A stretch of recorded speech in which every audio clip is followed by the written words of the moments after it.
বন্ধুরা, ভগবানের কাছে প্রার্থনার সময় আপনি যদি ভগবানের দিকে তাকিয়ে এই তিনটি জিনিস চান, তাহলে ভগবানের কৃপায় আপনার সকল মনের ইচ্ছা পূরণ হবে। ভগবান আপনাকে কখনোই খালি হাতে ফেরাবেন না। বন্ধুরা, ভগবান শ্রীকৃষ্ণ তার শ্রীমদ্ ভগবদ গীতায় অর্জুনকে জীবনে চলার পথে কি কি করা উচিত এবং কি কি করা উচিত নয় সে বিষয়ে বিস্তারিত ব্যক্ত করেন। ভগবান অর্জুনকে বলার মাধ্যমেই তিনি সমগ্র মানব জাতির উদ্দেশ্যে যে বার্তা দিয়েছিলেন তা যদি আমরা মেনে চলতে সক্ষম হই, তাহলেই আমরা আমাদের জীবনের সমস্ত কিছুই লাভ করতে পারবো। আমরা সকলেই বিভিন্ন দেবদেবীর পূজা অর্চনা করার পর আমরা আমাদের মনের কথা ব্যক্ত করি। আমরা প্রার্থনা করি ভগবান যেন আমাদের মনের কামনা পূরণ করেন। কিন্তু বন্ধুরা, অনেক সময় ভুলে যাই ভগবানের কাছে আমাদের কোন তিনটি জিনিস প্রধানত চাওয়া প্রয়োজন। অথচ ভগবান শ্রীকৃষ্ণ তার শ্রীমদ্ ভগবদ গীতায় অর্জুনকে স্পষ্ট করেই বলেছেন যে কেউ যদি আমার কাছে এই তিনটি জিনিস চায়, তাহলে তাকে আমি সমস্ত কিছুই প্রদান করি। শ্রী শ্রী রামকৃষ্ণ পরমহংসদেবও তার ভক্তজনের উদ্দেশ্যে একই কথাই বলেছেন। ভগবানের দিকে তাকিয়ে আমাদের সবার প্রথমে এই জিনিসটি চাওয়া প্রয়োজন। কোন সেই তিনটি বিষয় যা ভগবানের কাছে আমাদের প্রতিনিয়ত চাওয়া প্রয়োজন, যার মাধ্যমে আমরা জীবনের সমস্ত কিছুই পেতে সক্ষম হতে পারি? আসুন বন্ধুরা, এই ভিডিওটির মাধ্যমে দেখে নেওয়া যাক। নমস্কার প্রিয় দর্শক বন্ধুরা, কৃষ্ণার্জুন চ্যানেলের পক্ষ থেকে জানাই আপনাদের আন্তরিক স্বাগত। বন্ধুরা, ভগবান শ্রীকৃষ্ণ বলেছেন, যারা যেখানে আমার ওপর পূর্ণ বিশ্বাস রেখে আমার ওপর আত্মসমর্পণ করবে, আমি তাদেরকে সেইভাবেই পুরস্কৃত করি। হে পার্থ, সকলেই সর্বতোভাবে আমারই পথ অনুসরণ করে।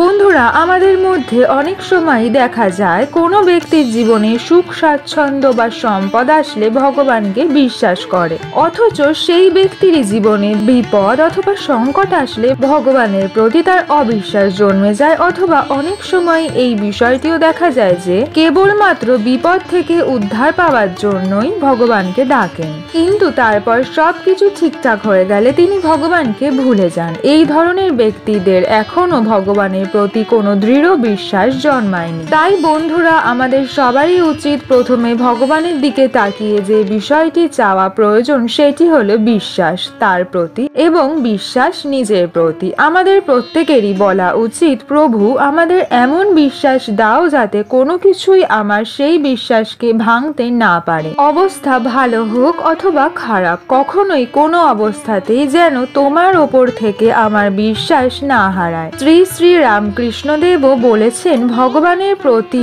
এবং নিজের প্রতি কখনোই বিশ্বাস হারিও না। যদি তার প্রতি পূর্ণ বিশ্বাস থাকে, তাহলে তিনি কখনোই তার আশীর্বাদ থেকে বঞ্চিত করেন না। তাই তো ভগবান শ্রীকৃষ্ণ তার শ্রীমদ্ ভগবদ গীতায় বলেছেন, যারা যেভাবে আমার প্রতি পূর্ণ বিশ্বাস রেখে আমার প্রতি আত্মসমর্পণ করবে, আমি তাদেরকে সেভাবেই পুরস্কৃত করি। বন্ধুরা, দ্বিতীয় যে বিষয়টি আমাদের ভগবানের কাছে প্রতিনিয়ত চাওয়া প্রয়োজন তা হলো স্থিরতা। আমরা যখনই কোনো সমস্যার মধ্যে পড়ি, তখনই আমাদের মন অত্যন্ত চঞ্চল হয়ে পড়ে এবং মনের এই চঞ্চলতার কারণেই আমরা বেশিরভাগ ক্ষেত্রেই ভুল সিদ্ধান্ত নিয়ে থাকি। আর এই ভুল সিদ্ধান্ত নেওয়ার ফলেই আমরা আরো সমস্যার মধ্যে জড়িয়ে পড়ি। বন্ধুরা, যিনি এই চঞ্চল মনকে স্থির করতে সক্ষম হন, তিনি প্রকৃত অর্থে সমস্ত কিছুই লাভ করতে সক্ষম হন। তাই বন্ধুরা, আমাদের প্রত্যেক দিন 5 মিনিটের জন্য হলেও ধ্যান বা মেডিটেশন করাটি বাঞ্ছনীয়। বন্ধুরা, তৃতীয় যে বিষয়টির কথা ভগবান শ্রীকৃষ্ণ